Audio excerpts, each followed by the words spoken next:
Doctor. Michael Hayes adjusted his tie as he stepped out of the taxi, pausing for a moment to take in the sight before him. The estate rose like something out of a magazine, white stone walls, towering columns, and manicured gardens glowing under soft golden lights. Luxury cars lined the circular driveway, their polished surfaces reflecting the evening sky. This wasn't just a wedding, it was a spectacle. He exhaled slowly. What am I doing here? Michael wasn't a social climber. He was a doctor, an emergency physician, used to chaos, blood, and hard decisions made in seconds. Galas and elite weddings weren't his world.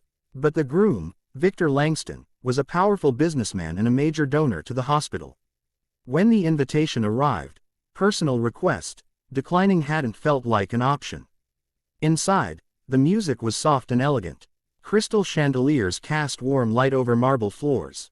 Guests in tailored suits and glittering dresses mingled effortlessly, laughing, sipping champagne, existing in a world far removed from emergency rooms and night shifts. Michael nodded politely as he moved through the crowd, accepting a glass he didn't plan to drink. His eyes scanned the room out of habit, not for threats, but for people. Old instincts never left a doctor. That's when he saw the bride. She stood near the altar, framed by white roses and silk drapery. Her gown was stunning, custom-made, undoubtedly worth more than Michael's annual salary.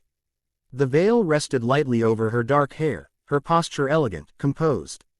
But something was wrong. Michael felt it before he could explain it. The bride's face was pale. Not the soft, nervous pallor of a woman about to be married, but a deeper, unhealthy shade. Her lips were lightly tinted, yet the color didn't quite mask the faint bluish hue beneath. She smiled when guests approached, but the smile never reached her eyes. Michael narrowed his gaze. Her breathing was shallow. Too shallow. Most people wouldn't notice. They were too busy admiring the dress, the jewelry, the perfection of the moment. But Michael had spent years reading bodies the way others read words. He saw the slight tremor in her hands. The way she shifted her weight, as if standing hurt. The tension in her shoulders, not from nerves, but from restraint. Pain, he realized, or fear. Victor stood beside her, confident and relaxed, greeting guests with the ease of a man who owned every room he entered. He barely looked at the bride, his hand resting possessively at her back, fingers firm, controlling. Michael felt a flicker of unease. The ceremony began. Guests took their seats. Music swelled as the officiant stepped forward. The bride walked down the aisle with measured steps, each one careful, almost calculated. Michael watched closely. Halfway down the aisle, she faltered. It was subtle, a fraction of a second, but Michael caught it. Her knee buckled slightly, her breath hitching. Victor's hand tightened, guiding her forward as if nothing had happened. A few guests smiled, assuming it was emotion. Michael's jaw tightened. That's not emotion. As the vows began, the bride's gaze drifted, not lovingly toward the groom, but outward, unfocused. Almost searching. When her eyes briefly met Michael's, something passed between them.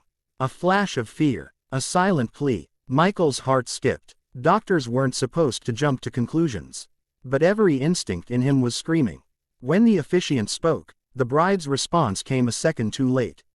Her voice was soft, barely audible.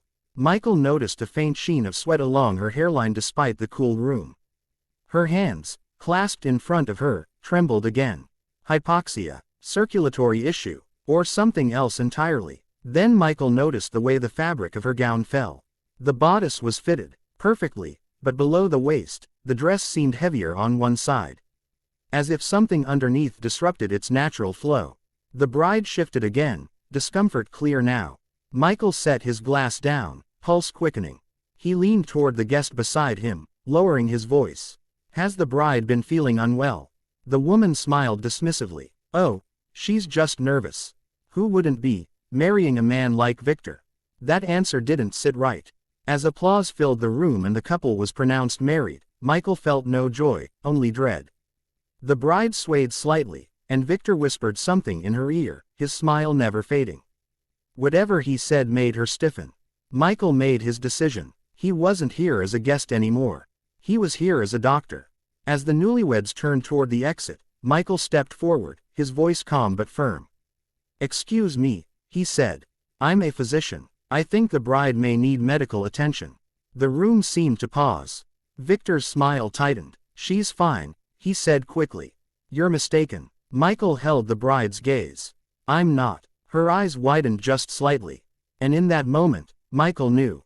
Whatever was hidden beneath that wedding gown was far more dangerous than anyone in the room realized. The music swelled again as if nothing unusual had happened, but the air around the altar had changed. Michael could feel it, an invisible tension tightening like a drawn wire. Victor's smile was still in place, but now it looked rehearsed, forced, the kind of expression worn by a man who hated being interrupted.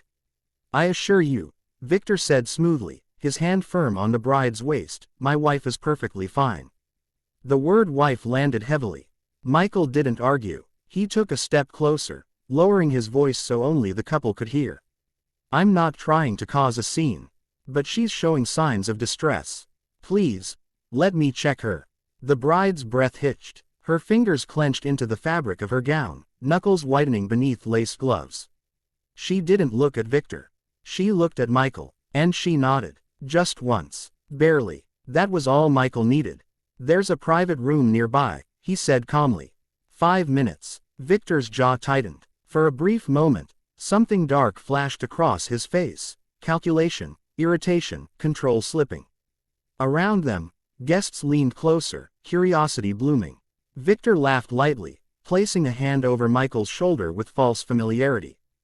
Doctors, he joked, always seeing problems where there are none. Michael didn't smile, and sometimes, he replied evenly, saving lives where others look away. Silence. Then the bride spoke, her voice trembling but clear enough to carry. I feel dizzy. The room shifted. Murmurs rippled through the guests. Victor had no choice now. Too many eyes. Very well, he said stiffly. Just a moment. He guided her toward a side door, his grip still firm. Michael followed closely. The private lounge was quiet, dimmer than the ballroom, heavy curtains muffling the celebration outside. As soon as the door closed, the bride sagged slightly, her strength clearly fading. Michael caught her elbow. Easy. Sit. She lowered herself onto a chaise, breathing shallowly, pain etched across her face now that she didn't have to pretend. Victor stood near the door, arms crossed. Make it quick, he said coldly. Michael ignored him. He knelt in front of the bride. What's your name? Elena, she whispered. Elena, I'm going to check you. I need you to tell me if anything hurts. She hesitated, then nodded. Michael's eyes moved over her with professional focus. Her pupils were slightly dilated. Her pulse, when he gently took her wrist, was rapid and irregular. This has been going on for a while, hasn't it? He asked quietly. Elena's lips trembled. Weeks. Victor shifted. That's enough. Michael looked up sharply. No, it's not. He returned his attention to Elena. Where is the pain? She swallowed hard. My side, my back, and sometimes, it feels hard to breathe. Michael followed the line of her gaze downward, to where the gown flared unnaturally. He reached for the fabric, hesitating just a moment. Elena, he said gently, I need to look under the dress. I won't do anything without your permission. Her eyes filled with tears. She nodded again, this time more urgently. Michael carefully lifted the outer layers of silken lace, mindful, respectful. What he saw made his stomach drop. A rigid brace, metal and leather, was strapped tightly around her torso, concealed beneath the gown. It dug into her skin, already red and bruised. Worse, beneath the brace, thick bandages wrapped her side, darkened with old blood. Michael sucked in a breath. This shouldn't be here, he said, his voice tight. This is restricting your breathing. Elena let out a shaky sob. I told him I couldn't wear it today. Michael slowly looked up. Victor's face had gone pale, but not with concern. With all due respect, Victor said sharply, this is private. Michael stood. His voice was calm, but there was steel beneath it now. She's injured, possibly internally. This brace is causing hypoxia and severe pain. She needs immediate medical care. Victor stepped forward. You don't understand. I understand perfectly, Michael replied. What I don't understand is why she's been forced to hide this. Elena's tears spilled freely now. He said it had to be perfect. That no one could know. Michael gently removed his jacket and placed it around her shoulders. You don't have to hide anymore. Victor's voice dropped to a dangerous whisper. You're overstepping. Michael met his gaze without fear. No, you are. He turned back to Elena. I'm calling an ambulance. Victor lunged forward. You will do no such. Elena cried out in pain, doubling over. That sound changed everything. Michael was already dialing, and beneath the layers of silk, the truth had finally been exposed. Not just of an injury, but of a woman trapped in a life she had never chosen. The sirens cut through the wedding music like a blade. Outside the mansion, guests gathered in uneasy clusters, whispers swelling into open speculation as flashing red and blue lights painted the marble walls. What had begun as a flawless celebration had fractured into something raw and uncontrollable. Inside the private lounge, Elena lay on the chaise, pale and trembling, Michael's jacket wrapped around her like a shield. He stayed beside her, one hand steadying her shoulder, the other monitoring her breathing. You did the right thing, he said quietly. Stay with me. Tears slid silently down Elena's temples. I was so afraid no one would believe me. Michael met her eyes. I believe you. The door burst open. Victor stormed in, his composure finally shattered. This is madness, he snapped. Do you know what kind of damage you're causing? Michael rose to his feet slowly, positioning himself between Victor and Elena. Step back. Victor laughed bitterly. You think you're some kind of hero. She's my wife. Elena's voice cut through the room, soft, shaking, but unmistakably firm. No, I'm not. The words hung in the air like a verdict. Victor turned toward her, stunned. What did you say? I said I'm not your wife, she repeated, tears spilling freely now. Not in the way a wife should be. Not freely, not safely. Michael felt the shift then, the moment control began slipping from Victor's grasp. The paramedics arrived seconds later, wheeling in a stretcher. Their professional calm contrasted sharply with the chaos Victor tried to impose. Internal injury, one of them asked Michael. Likely, Michael replied. Restricted breathing, prolonged compression. She's been in pain for weeks. Elena reached for Michael's sleeve. Please, don't let him stop this. Michael gently squeezed her hand. He won't. Victor stepped forward again, blocking the stretcher.